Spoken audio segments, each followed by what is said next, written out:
Assalamualaikum warahmatullahi wabarakatuh. Halo semuanya, perkenalkan saya Amanda Syarani Nasution dengan NPMB 1A024-182 dan partner saya Mugit Muzaffar dengan NPMB 1A024-029.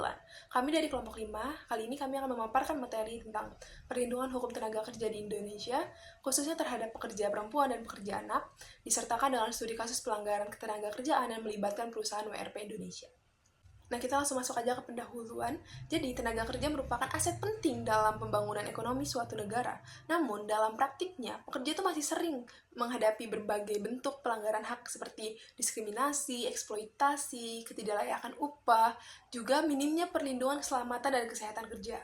Nah, kelompok yang akan kita bahas, kelompok paling rentan yang akan kita bahas dan kita fokuskan pada hari ini adalah pekerja perempuan dan pekerja anak. Karena keduanya memiliki kondisi biologis dan sosial yang menyebabkan resiko pelanggarannya tuh lebih tinggi. Sebenarnya, konstitusi kita itu sudah menjamin hak setiap warga negara untuk memperoleh pekerjaan dan penghidupan yang layak. Ini sudah diatur pada Undang-Undang Dasar 1945 pasal 27 ayat 2, dan pada pasal 28D ayat 2 sudah diatur juga jaminan perlindungan, kepastian hukum, dan keadilan.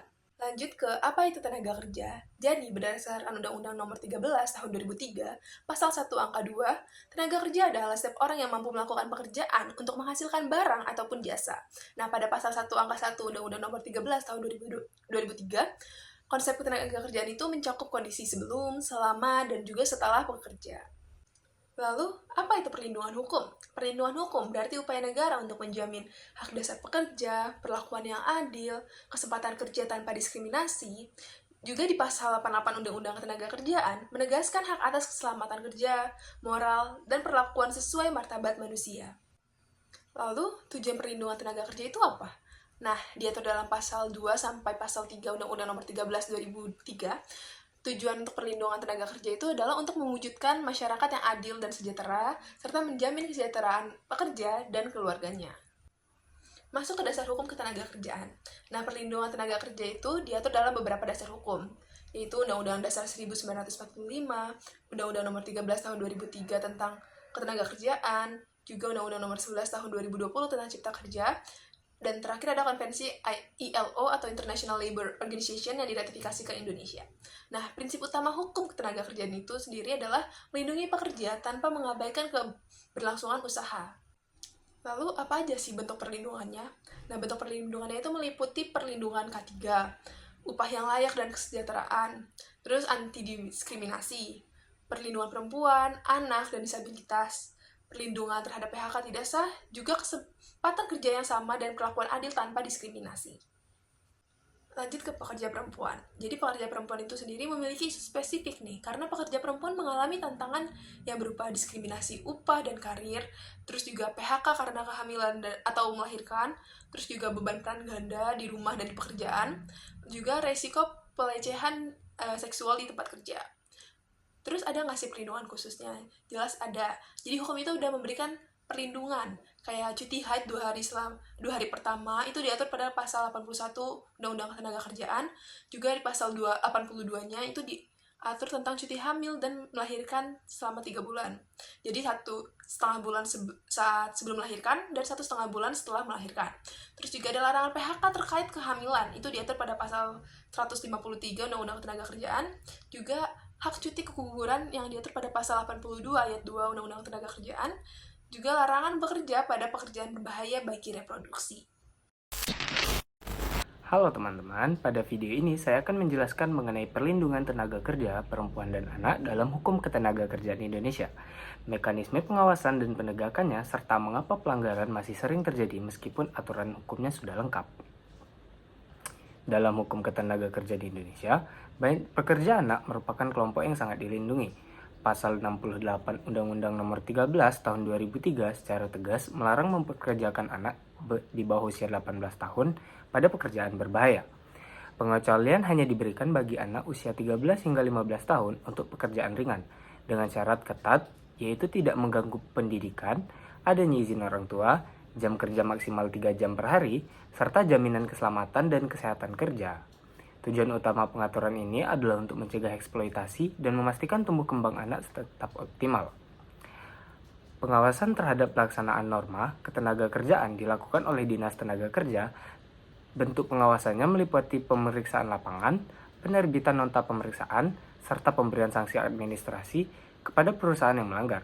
Apabila pelanggaran menimbulkan sengketa hubungan industrial, penyelesaiannya dilakukan melalui beberapa tahapan, yaitu perlindungan bipartit, kemudian tripartit melalui mediasi, konsilasi atau arbitrase, dan apabila tidak tercapai kesepakatan, dapat diajukan ke pengadilan hubungan industrial. Seluruh mekanisme ini bertujuan untuk memastikan hubungan hak pekerja yang tetap terpenuhi. Secara sederhana, alur perlindungan ketenagakerjaan dapat digambarkan sebagai berikut. Norma hukum ditetapkan, dilaksanakan oleh perusahaan, diawasi oleh pemerintah. Apabila terjadi pelanggaran, dilakukan penyelesaian sengketa dan pemberian sanksi. Skema ini menunjukkan bahwa pengawasan menjadi kunci efektivitas hukum. Kemudian ada studi kasus. Salah satu contoh nyata pelanggaran ketenagakerjaan adalah kasus WRP yang banyak menimpa pekerja perempuan. Dalam kasus ini, terjadi penundaan bahkan penghentian pembayaran upah hingga pekerja melakukan mogok kerja karena hak normatifnya tidak terpenuhi. Hak yang dilanggar antara lain adalah hak atas upah layaknya sebagaimana pasal 90 Undang-Undang Ketenagakerjaan, serta hak berserikat dan mogok kerja secara sah, berdasarkan Undang-Undang Nomor 21 Tahun 2000. Kasus ini menunjukkan bahwa meskipun aturan sudah jelas, implementasi dan penegakannya seringkali lemah, terutama terhadap kelompok pekerja yang posisinya di bawah tawarnya. Selanjutnya adalah analisis HAM. Jika ditinjau dari perspektif hak asasi manusia, pelanggaran terhadap pekerja perempuan dan anak merupakan pelanggaran terhadap hak ekonomi, serta budaya, sosial, khususnya hak atas penghidupan yang layak, dan prinsip non-diskriminatif. Negara memiliki kewajiban untuk menghormati, melindungi, dan memenuhi hak-hak tersebut melalui pengawasan dan penegakan hukum yang efektif. Meskipun regulasi sudah lengkap, pelanggaran masih terjadi karena 3 faktor. Pertama, pengawasan ketenagakerjaan yang lemah. Kedua, budaya kerja dan relasi kuasa yang tertimpang tindih, khususnya terhadap pekerja perempuan dan anak. Ketiga, sanksi hukum yang belum memberikan efek jera, karena banyak pelanggar hanya dikenai sanksi administrasi. Sebagai kesimpulan, persoalan utama perlindungan tenaga kerja, perempuan dan anak bukan terletak pada kekurangan aturan hukum, melainkan pada lemahnya pengawasan, budaya kerja yang diskriminatif, dan penegakan sanksi yang belum efektif. Oleh karena itu, diperlukan penguatan pengawasan dan penegakan hukum agar perlindungan hukum tidak hanya kuat di atas kertas, tetapi juga kuat di lapangan. Terima kasih, sekian dari saya Mugid Muzaffar dan teman saya Amanda. Sekian presentasi yang dapat kami sampaikan. Lebih dan kurang kami mohon maaf. Terima kasih sudah menonton hingga habis. Bye-bye.